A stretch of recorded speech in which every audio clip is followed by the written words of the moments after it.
بسم اللہ الرحمن الرحیم. دعوت ایمان لانے کا مطلب یہ بھی اللہ تعالیٰ کی چھوٹی بڑی بہت سی کتابیں جو مختلف پیغمبروں پر نازل ہوئی ہیں سب کو پڑھیں گے، لیکن اس میں عمل صرف اور صرف قرآن پاک کا کیا جائے گا.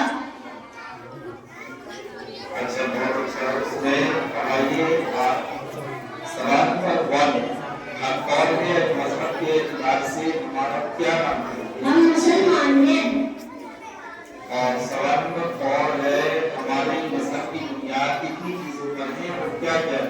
ہمارے مذہب کی بنیاد 5 چیزوں پر ہے اور 5 چیزیں یہ ہیں. نمبر 1 توحید کا اقرار کرنا. نمبر 2 نماز پڑھنا. نمبر 3 زکات دینا. نمبر 4 رمضان المبارک کے روزے رکھنا. نمبر 5 حج کرنا.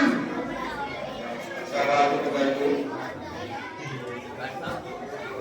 نمبر 26 پہ 26 پہ کیا پوری کائنات کو اللہ نے بنایا ہے؟ جی ہاں، پوری کائنات کو اللہ نے بنایا ہے.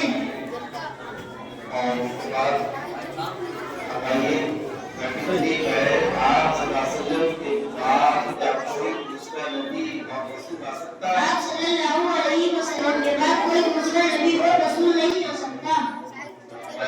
اور اس کے بعد کوئی بولیے تقدیر پر ایمان لانے کا کیا مطلب ہے؟ تقدیر پر ایمان لانے کا مطلب یہ ہے کہ کائنات میں جو کچھ ہوتا ہے وہ سب اللہ کے علم میں ہے اور اسی کی مشیت اور مرضی سے ہوتا ہے.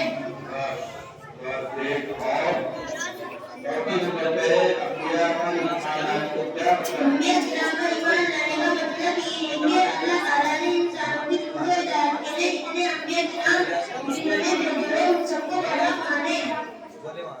اچھا، اور آپ بتائیے آگے تعلیم ہے اسلام میں سب سے اہم عبادتوں اسلام میں سب سے اہم عبادت قائد صاحب پیر پر کنکر ڈال دیا.